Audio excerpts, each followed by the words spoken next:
Mari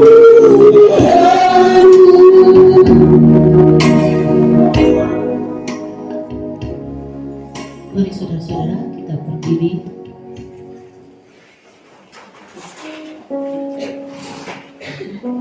Kita akan menerima suatu kebenaran firman Tuhan pada pagi hari ini.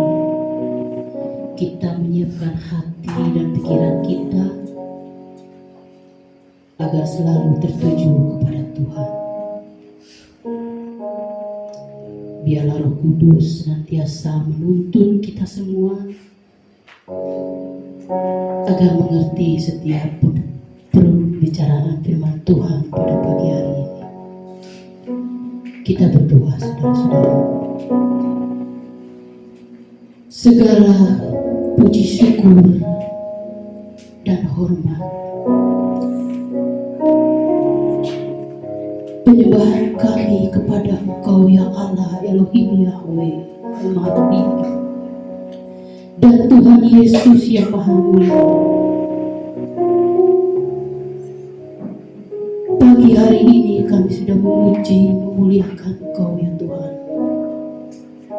Kami mengucap syukur untuk setiap penyertaan-Mu di dalam kehidupan kami.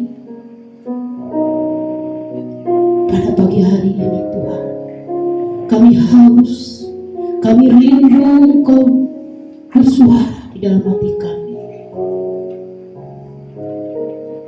Biarlah Tuhan setiap firman yang akan Anda sampaikan pada pagi hari ini menjadi kekuatan di dalam kehidupan kami semua di tempat ini.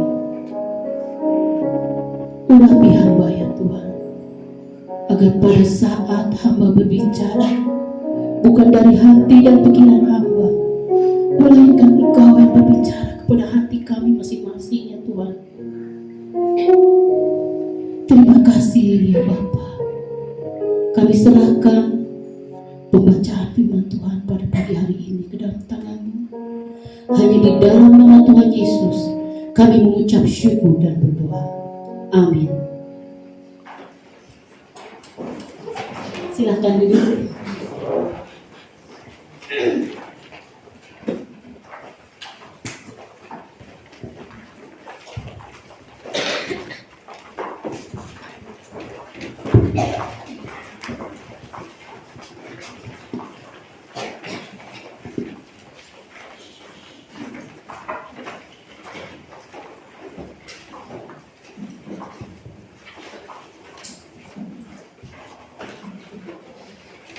Salam semuanya. Salam.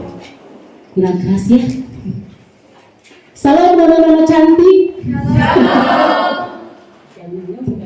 Nona-nona cantik ya. Salam nyong-nyong ganteng. Salam Bapak Ayu. Terima kasih sudah diberikan kesempatan kepada saya pada pagi hari ini untuk membawakan renungan firman Tuhan. Ini sebetulnya mendadak, selalu mendadak, tetapi kita sebagai hamba Tuhan harus selalu siap. Amin. Amin. Saudara-saudara yang dikasihi Tuhan, pada pagi hari ini saya ingin sharing firman Tuhan kepada saudara-saudara semua jemaat Neoni ya Bapak ya. Tapi saya lihat memang semuanya ini mahasiswa-mahasiswi STT Stak Kupang ya, Stak Kupang. Ya, tema kita pada pagi hari ini, mungkin ada yang sudah tahu, belum ya? Ya, baik saudara-saudara yang dikasihi Tuhan.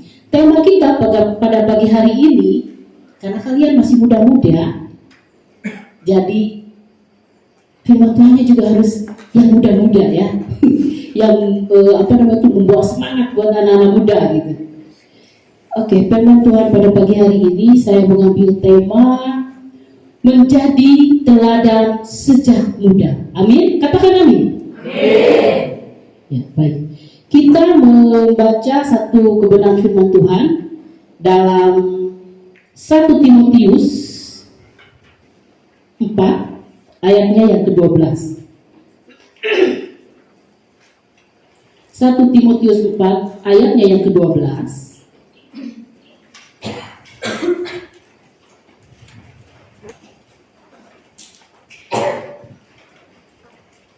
Ya, kita semua sudah dapat ya? Mari kita membacanya bersama-sama. 1, 2, 3. Jangan seorang pun menganggap engkau rendah karena engkau muda.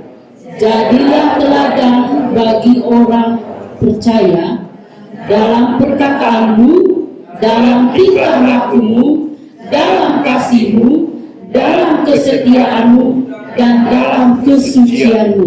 Amin. Saudara, seperti yang kita ketahui ya, akhir-akhir zaman ini, berapa banyak anak-anak muda yang pikirannya, hatinya masih memiliki iman yang kuat kepada Tuhan.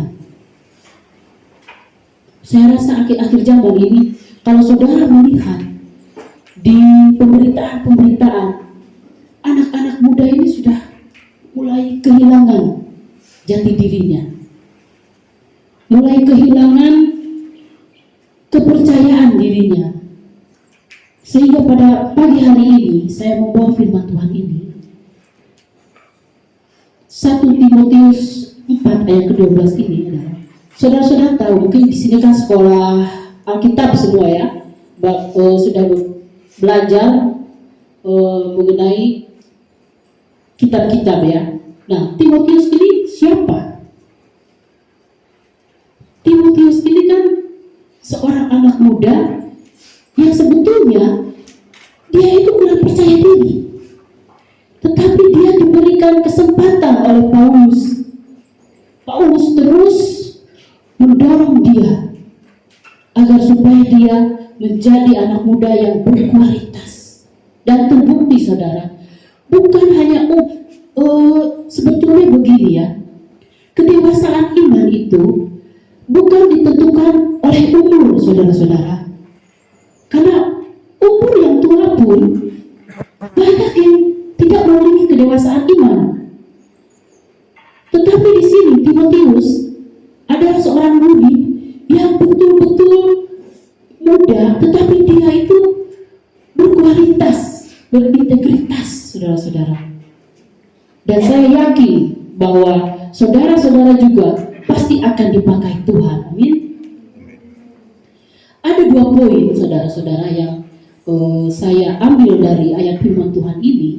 Yang pertama adalah jangan takut. Menjadi anak-anak muda kebanyakan merasa takut akan masa depan. Betul? Banyak anak-anak muda yang merasa minder, tidak percaya diri. Banyak hal yang membuat anak muda ini tidak percaya diri, minder. Salah satunya yang mungkin karena keberadaan. Ya. Salah satunya karena fisik atau karena intelektualnya kurang. Itu menjadi kekurangan yang membuat setiap anak muda ini kurang percaya diri. Tetapi saya katakan di sini saya katakan di sini bahwa saudara-saudara harus memiliki kualitas iman yang benar-benar sungguh-sungguh kepada Tuhan. Amin. Agar supaya saudara-saudara menjadi anak-anak muda yang hebat, menjadi anak-anak muda yang dipakai oleh Tuhan. Jadi hilangkan rasa takut di dalam hati saudara. Tanamkan dalam hati saudara bahwa saya adalah anak muda yang hebat dan luar biasa. Saya percaya bahwa saya akan dipakai Tuhan.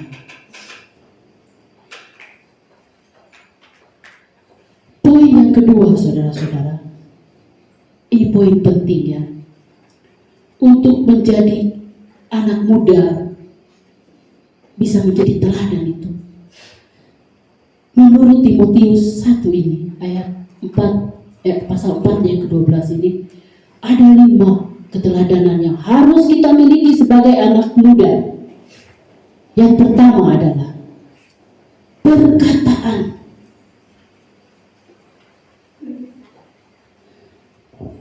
Banyak anak-anak muda sembarangan berkata-kata, seenaknya, tidak tahu menempatkan waktu, berkatanya sembarangan. Nah, sebagai anak muda yang ingin menjadi teladan hidup, saudara harus berkata-kata dengan benar. Saudara harus memperkatakan apa yang Tuhan pikirkan dalam pikiran saudara, bukan seenaknya.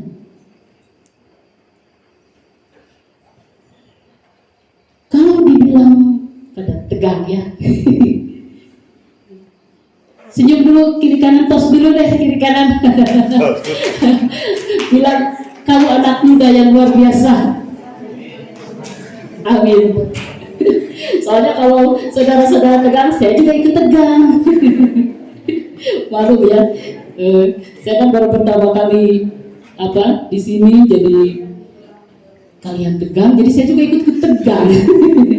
Padahal sebetulnya firman Tuhan ini kita harus membawa kita tuh sukacita, damai sejahtera, dan membawa kita semangat ya. Nah, dalam berkata-kata saudara-saudara, ingat, refleksikan diri, jangan suka menyakiti orang. Kalau teman salah ngomong, kalau mulut tuh, jangan saudara. Atau saudara tuh sering kalau di ini kan lingkungannya sekolah ya, jadi satu dengan yang lainnya sering salah ngomong, salah diartikan ngomongnya, atau kasar, nah itu begitu juga sepertinya kalau di lingkungan sekolah yang mungkin harus agak dirubah ya. Menjadi anak muda memang tidak gampang saudara-saudara. Menjadi teladan itu memang tidak gampang. Jangankan anak muda ya, yang sudah tua-tua pun juga belum tentu jadi teladan.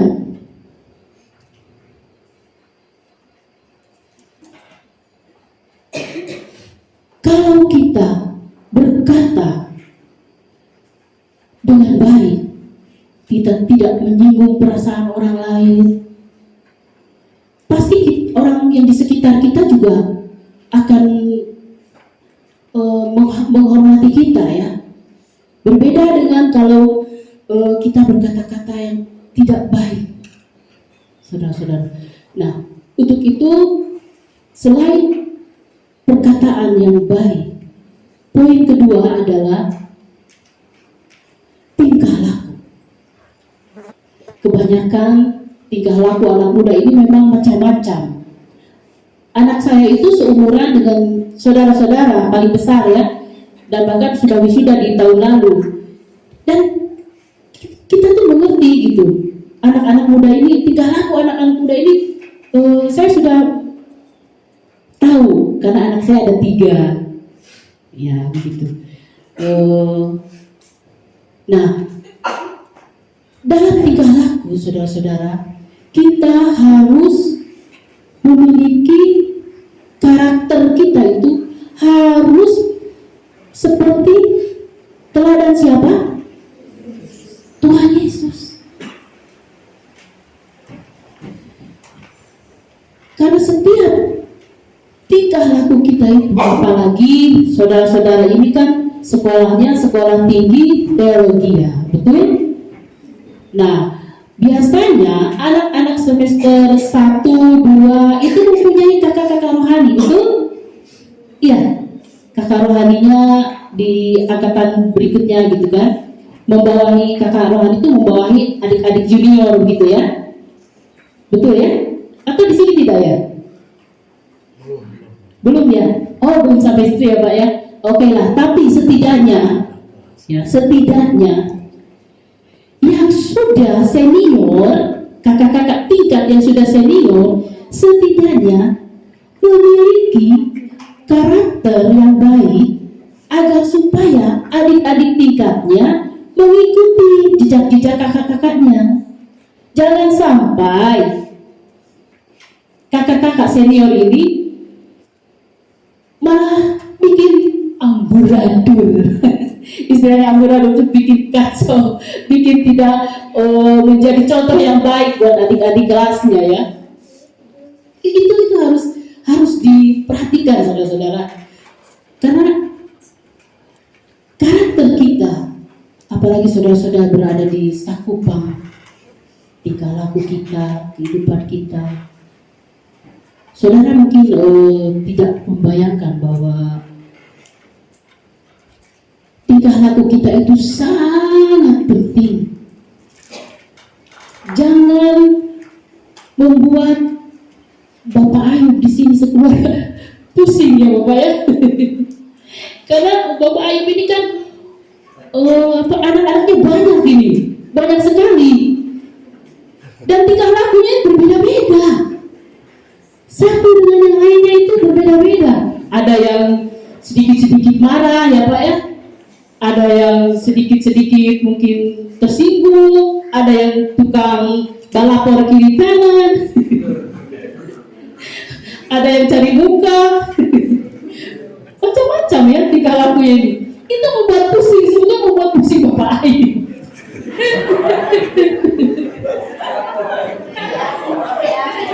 Saudara, tolong jangan terlalu membebani Bapak Ayub ya.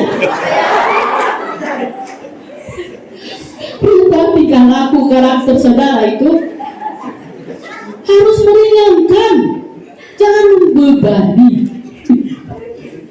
Coba kalau salah satunya tidak membebani, salah satu dikali lagi, satu lagi dikali lagi, Bapak Ayub kan senang.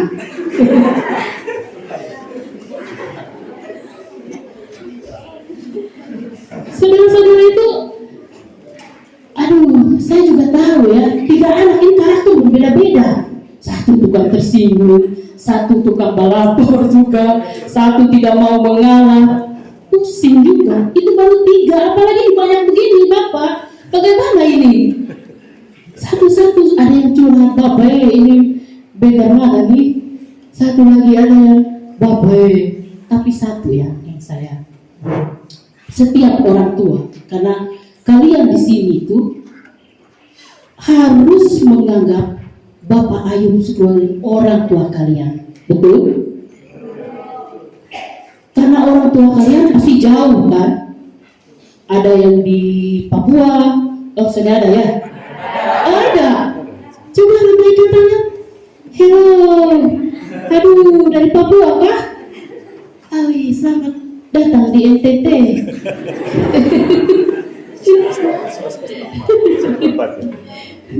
Papua ya, jauh sekali. Mungkin ada yang dari Aceh?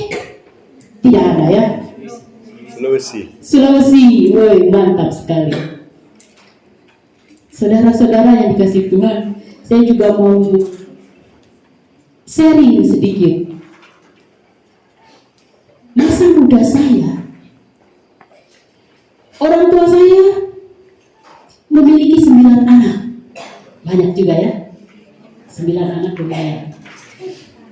Waktu SMP, saya sudah kehilangan ayah saya dan ibu saya, seorang single parent yang harus membesarkan 9 anak.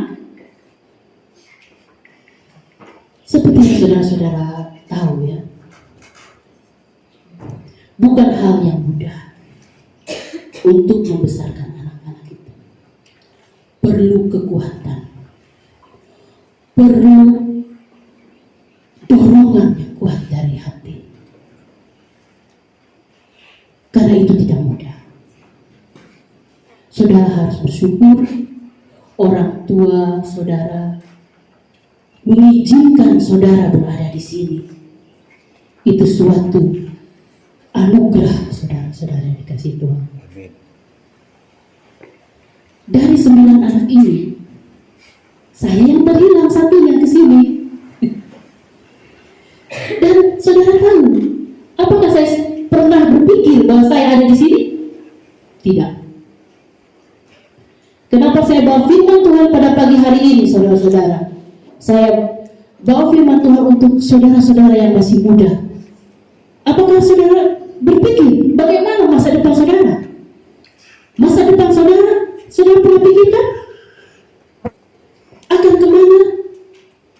Bagaimana? Dan di mana? Saya tidak pernah berpikir akan ada di NTT, saudara-saudara.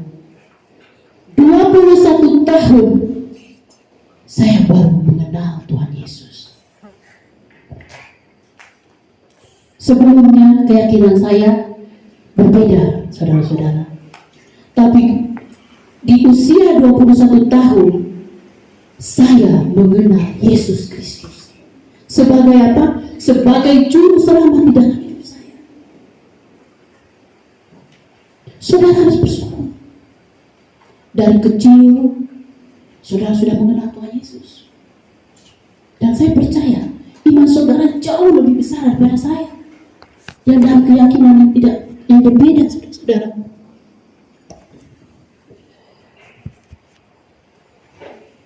Ibu saya membesarkan 9 anak.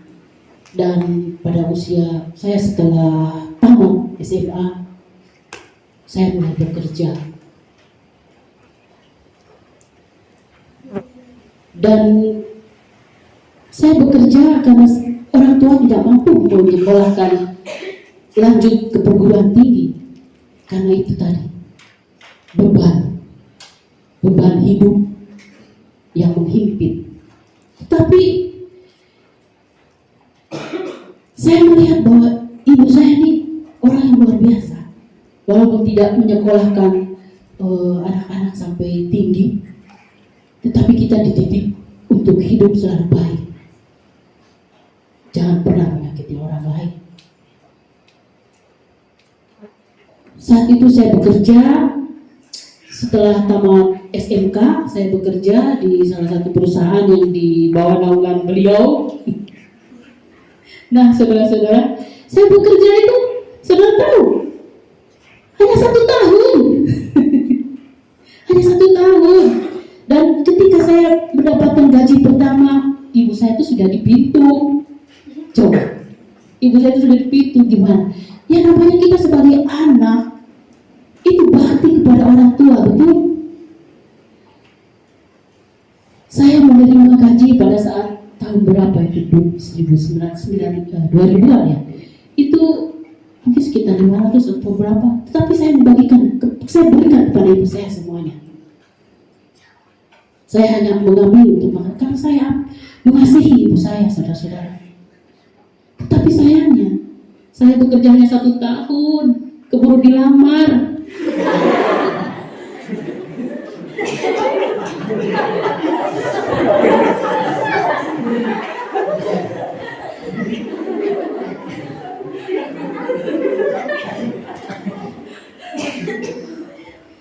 Sebetulnya saya itu ingin bekerja lebih banyak, lebih lama karena saya ingin membantu orang tua. Tetapi keburu dilamar, minta sendiri ke orang tua lagi. Nekat. Beliau terlalu nekat. Saudara, ini anak-anak muda.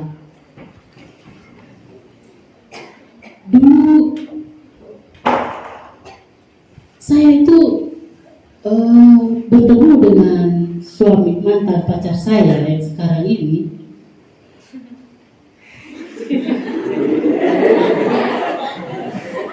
Dulu modal nekat saya. Udah kaya. Perbedaan usia kami lumayan loh. Perbedaan usia kami itu sekitar 14 tahun. Saat itu saya baru 20 tahun udah nikah. Daripada tua.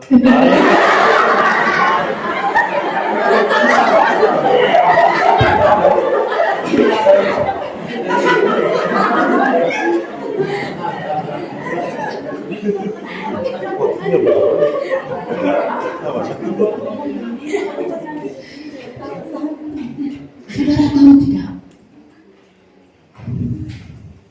Bukan itu yang membuat saya bersyukur. Tetapi dengan saya mengenal beliau, saya boleh mengenal Juru Selamat saya saat ini, Yesus Kristus.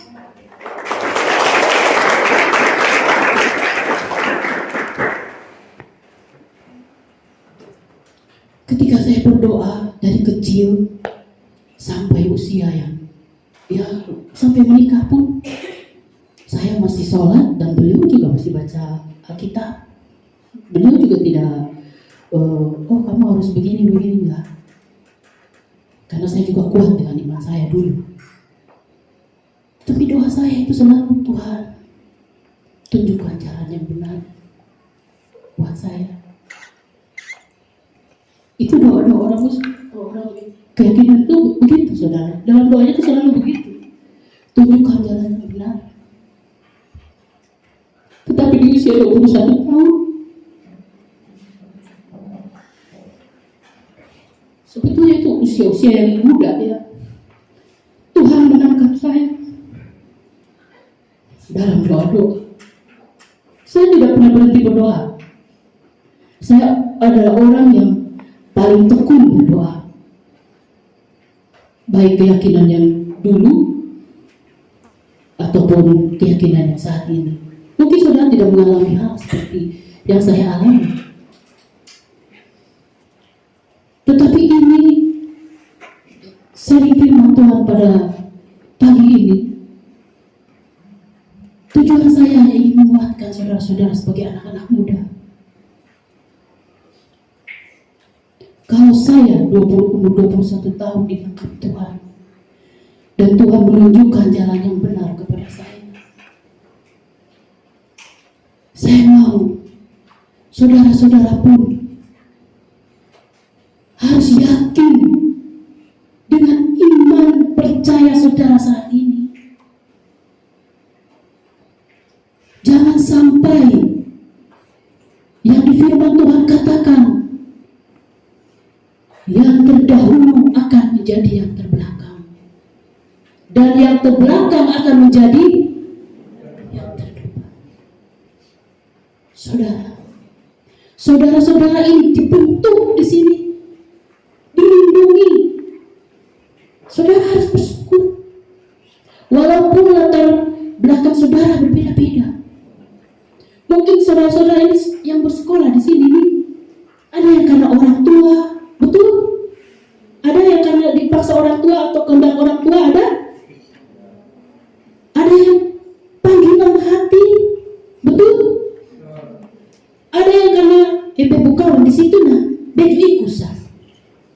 Kalau pijuran nah bosan ikut pijuran sih. Iya kan? Latar belakang saudara-saudara itu di sini berbeda-beda. Tetapi seharusnya, selayaknya, kalau saudara mengenal Tuhan Yesus sejak lahir, iman saudara harus kuat. Seharusnya karakter-karakter saudara itu saat ini sudah harusnya seperti Tuhan Yesus. Memang kesempurnaan Tuhan Yesus berbeda dengan katong. Karena katong pun sempurna beda, betul? Kesempurnaan kita di mata Tuhan itu berbeda-beda.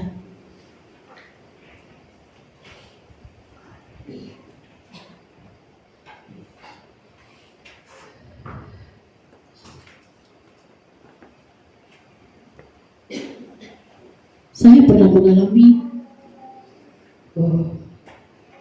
sebenarnya saya gagal ya,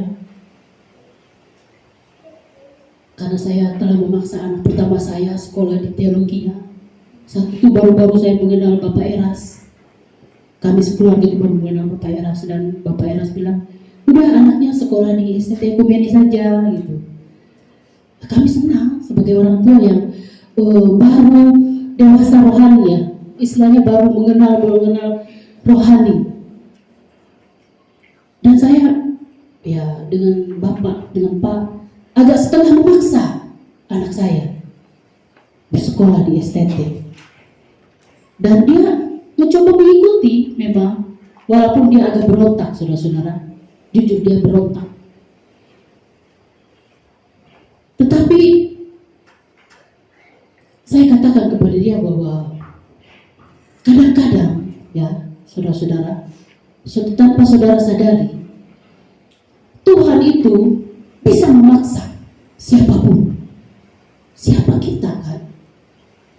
Tuhan itu bisa pakai orang tua, teman, saudara, tetangga untuk memaksa kita agar berjalan di tempat yang benar. Saudara harus bersyukur berada di jalan yang tepat saat ini. Amin. Ada yang jurusan PAK, ya, ada yang jurusan teologi itu. Saudara itu sudah berada di rel yang benar. Jangan keluar lagi dari itu. Kalau memang agak keluar, tetapi harus tujuan saudara itu memuliakan Tuhan. Banyak anak-anak muda saat ini nih. Oh, saudara pernah nonton TV tidak ya? Mengerikan sekali. Sama orang tua tidak ada hormat lagi, Pak. Itu kelakuan anak muda zaman sekarang. Tidak ada etika-etika yang baik.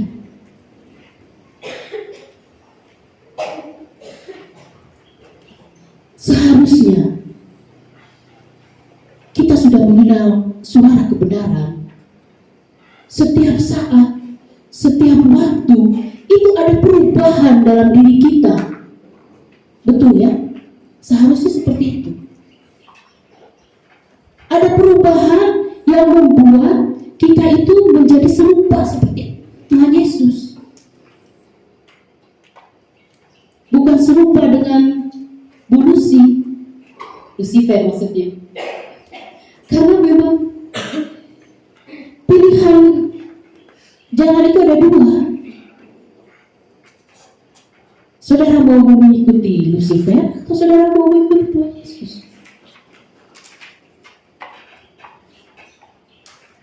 Tetapi saya itu bersyukur ya, ajaran Bapak Eras itu walaupun besong-besong masih muda, tetapi harus mematikan keinginan daging sejak saat ini. Itu luar biasa. Padahal di tempat-tempat lain anak-anak mudanya masih dipersiapkan untuk menerima berkah, sukacita, diberikan pandangan-pandangan yang masa depan itu akan cerah atau apa. Tetapi di sini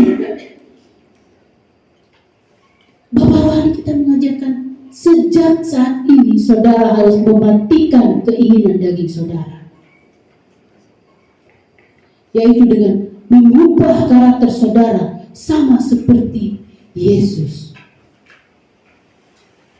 Nah, poin ketiga saudara-saudara, saudara harus menjadi teladan dalam kasih.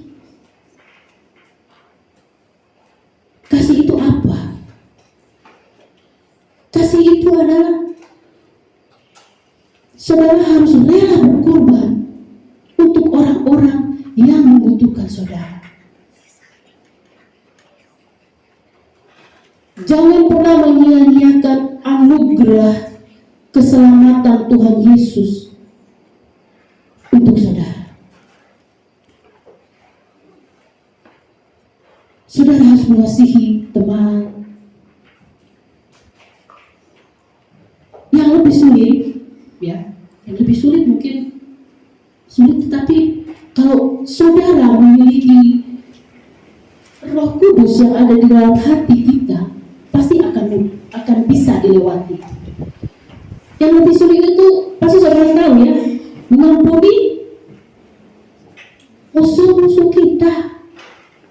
Kita harus mengasihi musuh-musuh kita. Coba, padahal dia ada di depan mata nih. Coba, saudara mengasihi dia, padahal ada di depan mata harus bilang halo, salam. Padahal ada jengkelin dia nih. Tahu toh, kalau di asrama nih, aduh saya sudah tahu Anak saya sering cerita soalnya. Mohon maaf. Pak, bisa-bisanya shopping celana hilang. Ya. Ma, kita ngomong lagi. Aku punya pakaian dalam juga hilang.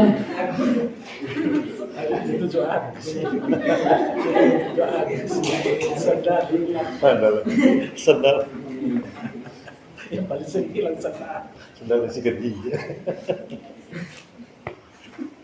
Dan ini bukan anak saya sendiri yang selalu curhat seperti itu ya. Ini teman-teman saya dulu kan, saudara saya itu karena kerinduan saya itu kan ingin mengenal Tuhan itu dalam. Jadi pada tahun berapa ya saya kuliah teologi ya? 2017, saudara-saudara. Saya memutuskan untuk kuliah di STT SOE. Itu juga ceritanya panjang lagi. Itu saya meninggalkan beliau, jadi beliau di rumah cuci piring sendiri, masak sendiri, antar jemput anak sendiri, rasa. Karena memang kalian jangan membayangkan, wih, menikah itu enak ya? Belum tahu. Enak awal-awal sah. Kesininya harus baru menikah, harus sudah menjaga anak. Coba bayangkan. Berarti tenaga pikiran kita terkuras untuk itu ya. Sudah lahir lah. Mesti jaga dia baik-baik. Kalau lari sana lari sini, betul ya Pak? Saya sudah melewati Pak. Anak-anak lari sana lari sini, tangkap lagi, naik lagi, tangkap lagi. Itu sudah lewati. Tidak sampai di situ, saudara-saudara, jangan lihat enaknya sekarang. Dia nanti sekolah nih, PAUD, TK, saudara antar jemput, antar pulang lagi, antar setiap hari begitu. Iya. 2 tahun. 2 tahun dulu. Itu PAUD sama TK. Lanjut lagi, SD, SMP, SMA. Sampai kuliah.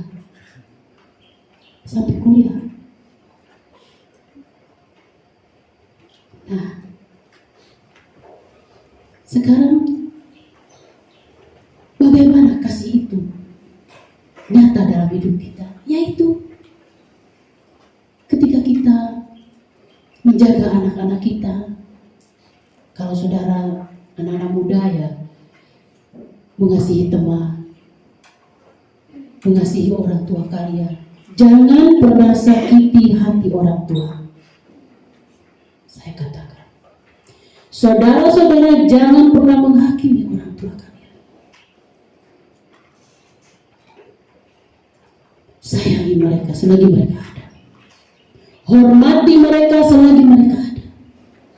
Kalau memang pernah mereka menyakiti hati saudara, ampuni mereka. Jadilah terang di dalam keluarga saudara. Saudara jangan pernah berkata-kata kasar kepada orang tua, berlaku yang tidak baik kepada orang tua, bahkan tidak mengasihi orang tua. Ketika saudara mengasihi orang tua saudara, saudara sudah lebih mengasihi Tuhan. Amin. Amin. Berat ya. Dulu saya juga berpikir, wih jadi Kristen itu enak ya. Nyanyi-nyanyi sana hari Minggu, asal itu pulang. Betul? Itu yang dalam pikiran saya dulu. Terlalu enak jadi orang Kristen ini. Setiap hari Minggu hanya ke gereja, nyanyi-nyanyi, habis itu pulang. Nanti minggu depan lagi. Jadi hari Senin sampai Sabtu ya urus saja hidup sendiri gitu. Saya berpikirnya begitu dulu ya. Tapi sekarang ternyata lebih berat. Dulu kan 5 waktu. Maghrib, Isya, itu ada jadwalnya. Kita kalau di Muslim itu ada jadwalnya untuk sholat, untuk beribadah, betul ada jadwalnya. Tetapi dalam Kristen tidak ada jadwalnya. Setiap waktu, setiap detik Tuhan melihat hati saudara. Betul? Tuhan melihat perkataan saudara. Tuhan melihat kelakuan saudara, perbuatan saudara. Tuhan juga melihat apakah saudara mengasihi teman-teman, apakah saudara mengasihi orang tua, apakah saudara menghormati para dosen di sini. Tuhan melihat itu, saudara. Jangan anggap rendah, jangan anggap remeh dengan kasih anugerah yang Tuhan berikan kepada saudara.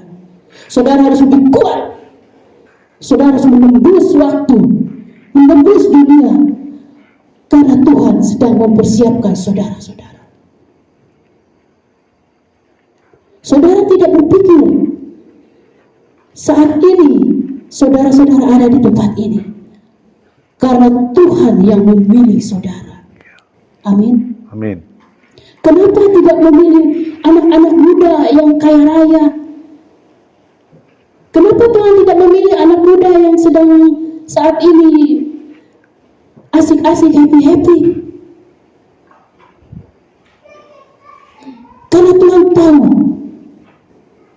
dari saudara-saudara yang muda inilah akan menjangkau jiwa-jiwa di luar sana, menjangkau jiwa-jiwa yang tidak mengenal Tuhan. Saudara sadar itu, walaupun mungkin di sini dididik dengan keras,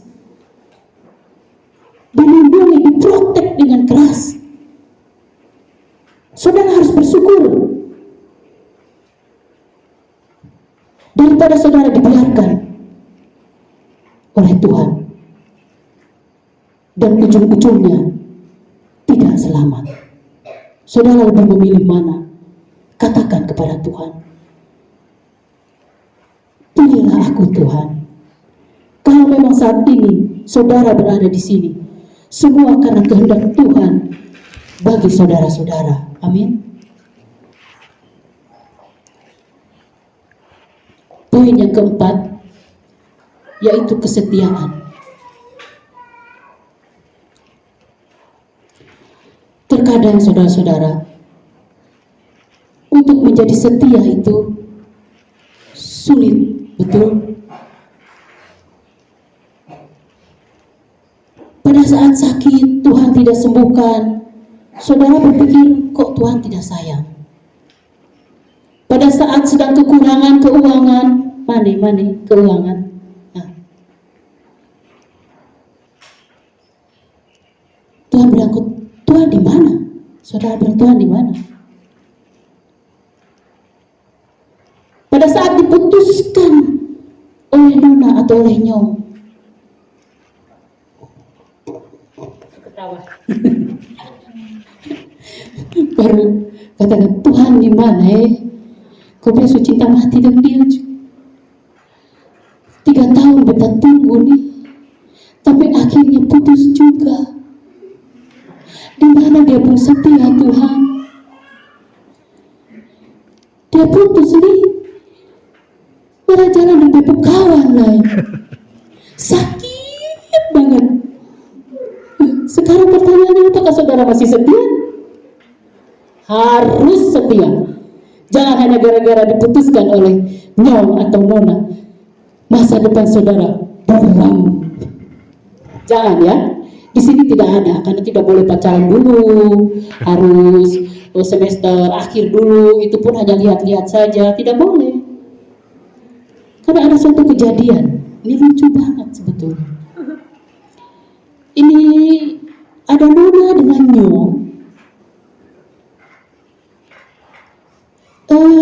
Nyong ini bilang begini, ya mereka sudah berjalan memang. Nah pagi-pagi, ini nyong ini memang pikirannya hanya gitu nona sah. Pikirannya hanya gitu nona sah. Pagi-pagi dia WA itu nona nih, dia bilang, Nona, jangan lupa sarapan Nona bilang, iya, terima kasih. Kakak. Dia tunggu lagi, ini jauh bilang, ini mau WA apa lagi? Siang lah. Nona, jangan lupa makan siang, itu Nona bilang, iya kakak Nyong, terima kasih. Aduh, ini kakak Nyong ini, aduh mau SM apa lagi nih? Aduh, ya apa lagi supaya beta nih berkontak terus dengan dia. Oh, nah dia tunggu lagi berjam-jam lagi sampai sore. Nona, jangan lupa bubuk siang, Luar biasa ya ini Nyong nih. Wih, Nona bilang, iya kakak. Berikut lagi dia berjam-jam, dia hanya HP saja, bangun tidur tiba-tiba dia hanya pegang HP saja. Orang kan harusnya bangun tidur itu berdoa. Ini bangun tidur pegang HP mau WA itu Nona. Dan itu memang anak-anak muda zaman sekarang itu kan seperti itu. Bayangannya itu aduh ada terus begitu. Nah, berikutnya lagi dia sejam 6 malam dia baru dia WA lagi. Nona, jangan lupa makan malam itu Nona bilang. Iya kakak, terima kasih. Wih, ini semalam beta mau ngomong apa lagi dengan Nona, tapi beta masih mau WA dia. Gimana nih caranya? Jam 10 malam dia beranikan WA lagi. Nona, jangan lupa bobo yang nyenyak. Nona bilang, Nona sudah jawab. Nona belum jawab itu. Jam 10 malam Nona belum jawab. Gelisah tidak ini, Nyong? Gelisah ya? Wih, ini Nyong ini bilang jangan lupa ini, jangan lupa ini. Tiba-tiba 1 jam Nonanya baru balas. Tahu balasannya apa? Apa yang diharapkan Nyong ini sebetulnya dalam pikirannya? Mungkin Nyong ini berpikir, selamat malam kakak Nyong, jangan lupa mimpi beta Mungkin begitu ya, kakak Nyong yang berpikir begitu ya. Nyong begini, ya berpikirnya begitu. Tapi sayangnya, jangan Nona itu jawabnya 1 jam baru menjawab. Dia bilang apa? Kakak Nyong, wih dia senang. Jangan lupa wih dia bilang, jangan lupa apa Jangan lupa bahwa kita itu hanya berteman. Jadi jangan sosok perhatian. Kita itu hanya berteman. Ngapain perhatian? Hancur tidak tuh itu Nyong tuh.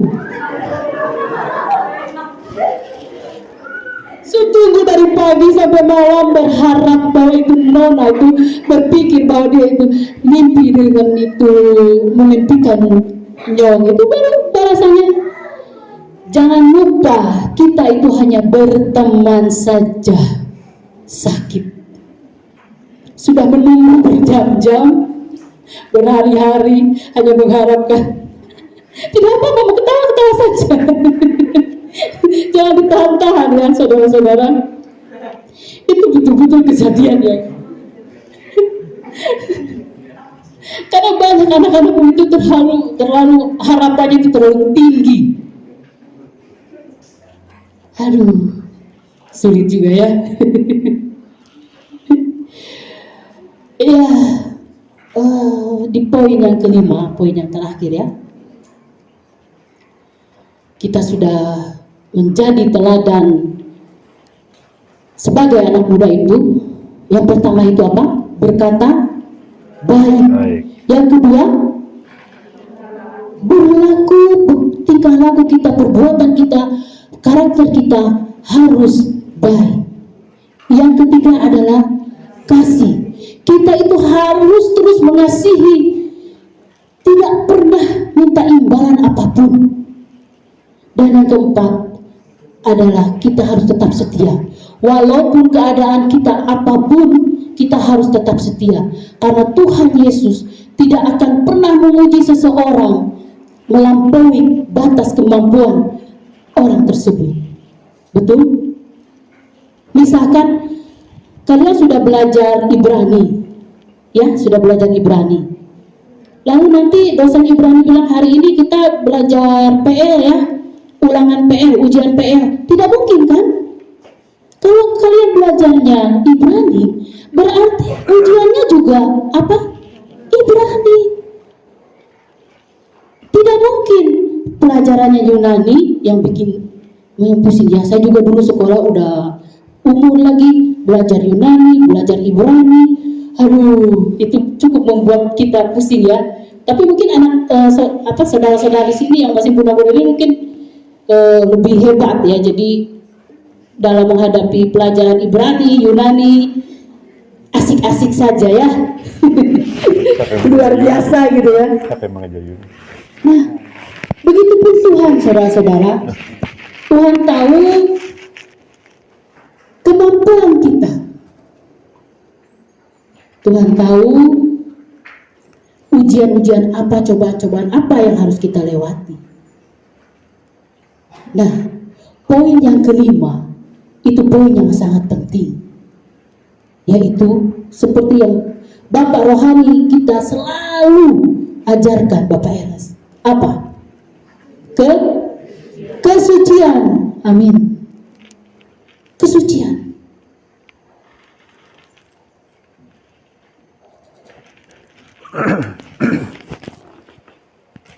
Saudara harus sadar bahwa saudara saat ini di sini itu karena kesucian saudara juga. Amin. Tanpa kesucian kita tidak bisa melihat Allah. Tanpa kesucian hidup kita, kita tidak bisa mendengarkan suara Tuhan dalam hati kita. Tanpa kesucian dan kekudusan, saudara bukan siapa-siapa. Mengerikan. Karena firman Tuhan berkata, hendaklah kamu kudus sama seperti kudus. Kita harus betul-betul menjaga kesucian, kekudusan hidup kita,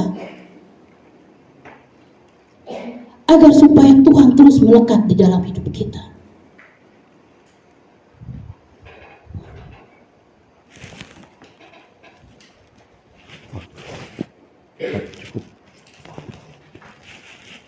Katanya nggak apa-apa.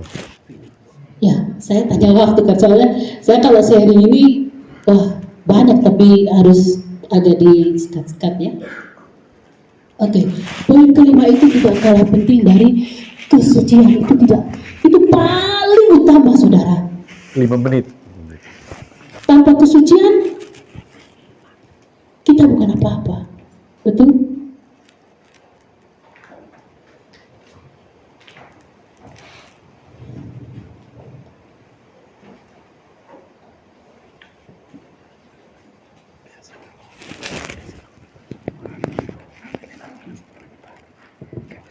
Saudara, saya ingin mengajarkan saudara-saudara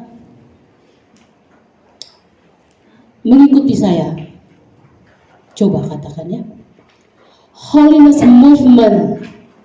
Holiness movement. Ulang. Holiness movement. Holiness movement. Gerakan Kesucian. hidup suci. Katakan kiri kanan saudara. Holiness movement. Satu kali lagi. Holiness movement. Berani? Berani? Harus berani. Karena apa? Karena Tuhan ada di dalam hati kita dan kita ada di dalam hati Tuhan. Amin. Amin. Amin. Terima kasih untuk keberkatan Tuhan pada kami.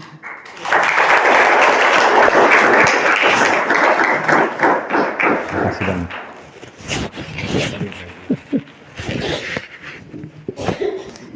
Saudara, Ya, masih banyak hal yang sebetulnya ingin saya sampaikan. Miss. Tetapi, minta langsung doa berkat. Katanya langsung sekalian doa berkat. ya, banyak hal. Kita menyanyikan pujian ini sebagai doa saudara-saudara dan saya. Amin. Hayati kalimat demi kalimat lagu pujian ini, saudara. Jangan sia-siakan waktu di pagi hari ini, karena pagi hari ini Tuhan ingin menanamkan kepada saudara bahwa saudara menjadi anak-anak muda yang menjadi teladan hidup dan menjangkau jiwa-jiwa di mana hatimu. Ucapkan pujian ini kalimat demi kalimat. Saudara boleh tidak memandang saya, tetapi saudara harus mengerti kebenaran firman Tuhan. Saudara harus menerimanya di dalam hati saudara. Saudara boleh tidak mempercayai saya, tetapi saudara tidak percaya dengan firman Tuhan.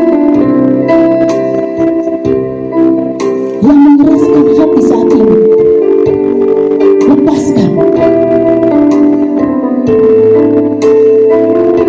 Nyanyikan pujian ini dari hati saudara yang paling dalam. Tuhan, aku minta,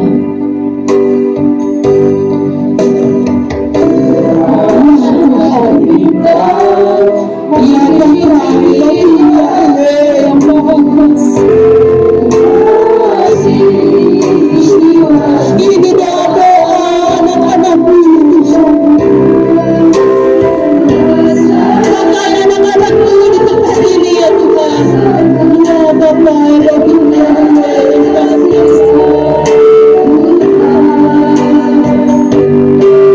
ampuni mereka ya Tuhan. Layakkan mereka hadapan-Mu ya mereka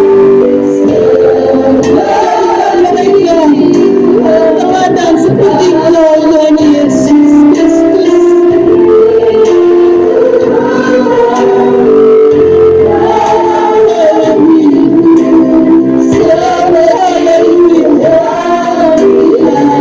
Ya Tuhan Yesus,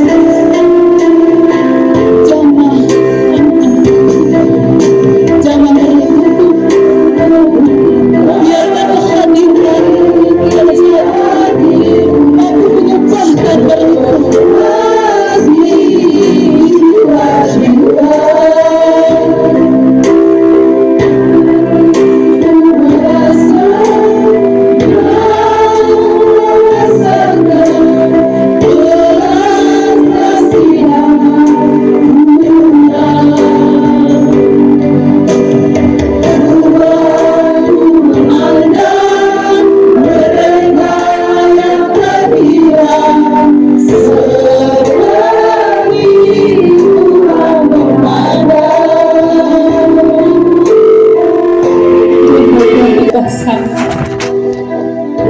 Tuhan Yesus, terima kasih. Saya bukan anak muda yang disia-siakan Tuhan. Tuhan memilih saya di tempat ini karena Tuhan mengasihi saya. Sebagai balasan saya, Tuhan, saya tidak akan menyia-nyiakan kesempatan ini. Mulai hari ini Tuhan, segala kepahitan dalam hidup kami, segala kesesakan yang kami rasakan, segala tekanan, ampuni kami ya Tuhan. Kadang kami marah dengan keadaan, kadang kami emosi dengan situasi dan kondisi, tetapi Tuhan yang memampukan kami bisa melewati setiap tantangan hidup kami. Ubahkan mereka itu, pakai mereka itu.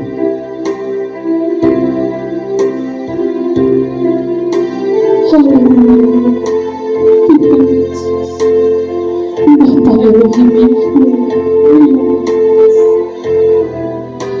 Haleluya, jamah Tuhan, tulikan Tuhan, jadikan mereka hamba-hamba yang setia. Kuduskan setiap hati, pikiran, perasaan, agar sama seperti yang Engkau pikirkan. Ya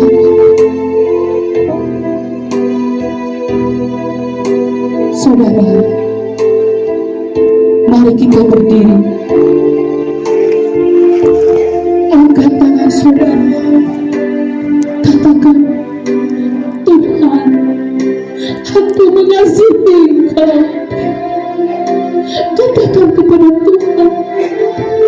Angkat tangan saudara jika kau mengasihi Tuhan. Tidak perlu lihat ke kiri dan ke kanan. Angkat hati saudara, sembah Dia, minta ampun kepadanya. Ampaikan mereka Tuhan, apapun yang mereka lalui, pencobaan, ujian yang mereka lalui, Tuhan tolong jawab mereka. Katakan kepada Tuhan, aku mengasihi Engkau ya Tuhan, aku mengasihi Engkau, hamba mengasihi Engkau ya Tuhan Yesus, lebih dari apapun di bumi ini.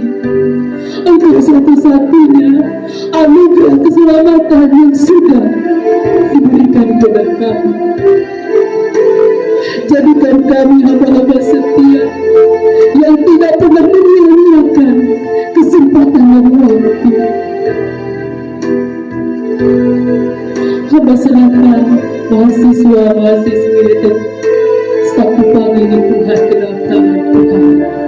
Jadikan sekolah ini model, teladan, karakter yang dapat menjangkau jiwa-jiwa di luar sana Tuhan. Kami tidak pernah tahu masa depan hidup kami, tetapi kami percaya masa depan kami ada di tangan Tuhan Yesus. Ketika kami memegang tangan-Mu, sekalipun kami terjatuh, Engkau akan menopang kami. Kami serahkan seluruh kehidupan kami ke dalam tangan-Mu ya Bapa. Mulut hamba ini terbatas ya Tuhan, tetapi biarlah Engkau memakai hati mereka. Suara Tuhan biarlah terdengar dalam hati mereka dan mengubahkan mereka. Hamba rindu Tuhan agar anak-anak di tempat ini, jemaat Neon di tempat ini menjadi hamba-hamba yang luar biasa dipakai Tuhan. Jadikan hidupku